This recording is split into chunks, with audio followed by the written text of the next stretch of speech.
Every human being has a set of rules, and most coaching and change work really is just assisting people to change the rules that they live by. So I've got a set of rules that I live by called the Difference Maker Manifesto, which is basically just 7 things that I like to remind myself of a regular basis that provide a evaluation system for how to look at the world and how to make decisions. So if we keep in mind that time and your entire life is governed by your decision-making process, having a good set of rules will let you know how to do that. Does anyone actually have their own set of rules? Like their own set of rules they've drawn up sometime? Hypothetically speaking, if you're let's just say you're a Christian, you've got 10 rules, the 10 commandments. Do you get the idea? If you're a Buddhist, then you may have the precepts of how to live a contented life and so on. So you'll find that religions will give you a great set of rules. All these different kinds of religions will have rules for you. One of the good things you can do in life is just write your own rule book one day, whatever that is. I remember seeing a rule book where someone just said, my rule book is that I want to be able to leave a project anytime I want without having to complete it. I want to wear what I want. I want to only wear a watch for fashion purposes. That's it. And they just had this really cool set of rules, and then they just did everything they could to live by that set of rules, and it was a really funky set of rules. Yeah, let's have a look at these rules. The first one is, I will continue to cultivate a growth mindset. For those of you who've read the book Mindset by Carol Dweck or Bounce, will have a very good understanding of a growth mindset. If you haven't read the book Bounce, I recommend you get it. It's a book written by a Olympic level ping pong player who goes and breaks down and debunks the whole talent concept and just shows you that it's growth mindset that takes you all the way. It's got some really great statistics in it. Talent Code is another brilliant book. Oh, it's one of my favorite books ever, Talent Code. It's so good. But cultivating a growth mindset. There's 2 types of mindsets, a fixed mindset and a growth mindset. A fixed mindset says, I'm either smart or I'm not. A growth mindset says that intelligence is a skill and you just acquire the skill. So when I read that as my rule book, it reminds me to say that there is no such thing as natural talent, and anything I want to do that anyone else has done, I can develop the skill. Sure, there are physical attributes that benefit people. Like I will probably never be a basketball player, and that is okay with me. But can I train myself how to shoot a hoop? Of course I can.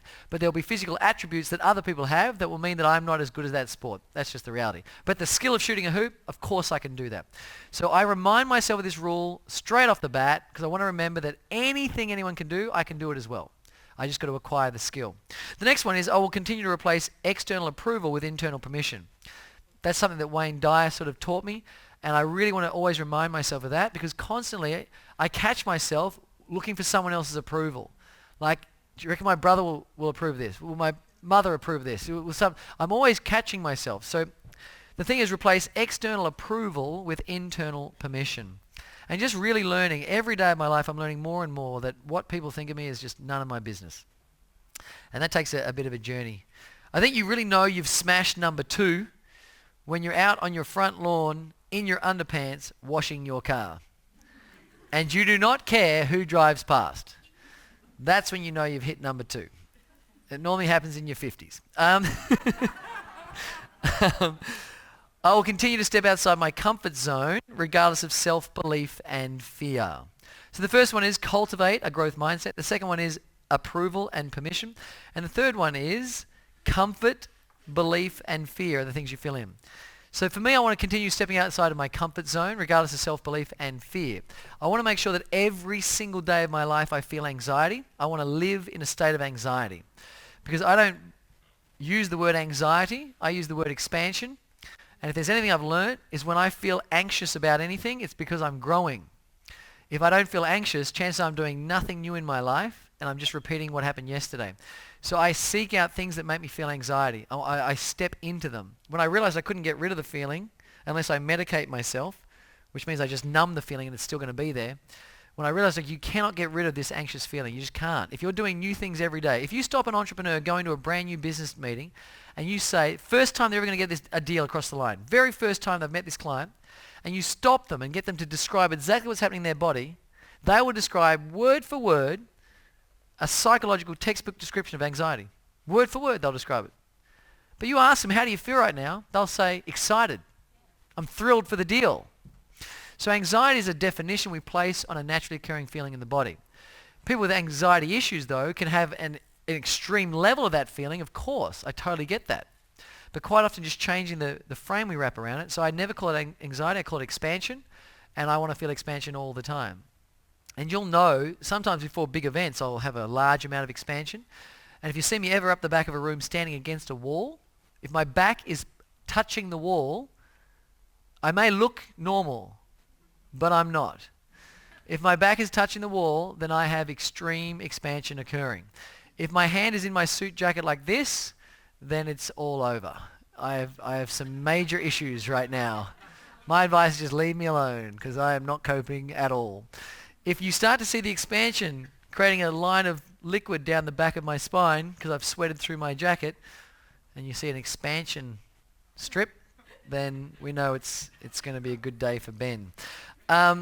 So I look for that. I want to feel that feeling because it means I'm growing. Anxiety, or that feeling, is basically when you do something new, your brain produces two chemicals at the same time. Confusion and excitement. Confusion because you've never done it before. Excitement because you've never done it before. And when those two chemicals collide in the center of your chest, they create a vibration that you're not used to. And if you're not used to it, you give it a bad meaning. But the fact is you can't get rid of it. After 9 years of presenting, I still get anxiety every time I present. It's going to be there forever. So I may as well love the thing. And then work out what it is. Well, it's me growing. It's growing. It's the price you pay to grow. If you're not willing to pay the price, it's bad news for you.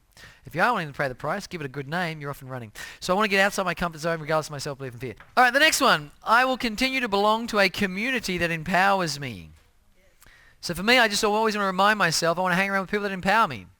Not people that don't challenge me. I want to be around people that challenge me, but I want people that challenge me for the purpose of empowerment.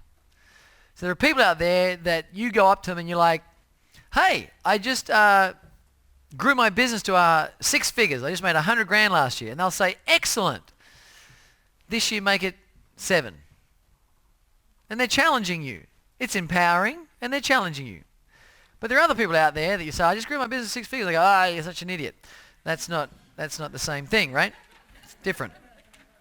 So, I mean, that's why I like going to workshops like this. You're surrounded by people that are empowered. You know, I like joining communities like this, being crew members, that kind of stuff. All that stuff is an empowering network. You're surrounded by people.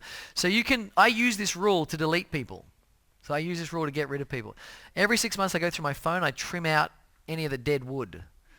And what I mean by dead wood is just people that don't bring empowerment and a shared values, equal exchange, things to my life. And things that I bring to their life. You know, for me, it's a fair exchange. It's not a one-way street. We're both going to get value out of it. But I like to go through and trim out my phone and just be a bit ruthless with that concept. Next one, I will continue to act with a sense of urgency. So I want to make sure that I act, as soon as I have the thought, I act on that thing. I train myself to do it. The next construct is I always want to remind myself to invest in education. I want to always do that. I never want to forget that education is an asset class and that I will spend money on it. And I never want to stop spending money on it. Everyone I speak to all say that you must have a budget for education and spend that thing regularly. One of the richest people who lives in Hong Kong believes that you should allocate 15% of your entire income to education. Now, I don't believe he does that because that would be $1 billion or so. I don't know how you learn $1 billion. But I think if you looked at when he started, he methodically made a decision to take 15% of his income each year and spend on education.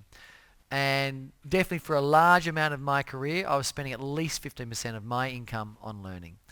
And I never want to stop doing that. I still buy online programs. I still go to course. I still do all of that stuff because I see the value of it. I understand the value of it. I never want to forget that. So it's one of my 7 rules of life is to invest in education. Next one is I will possess an until attitude.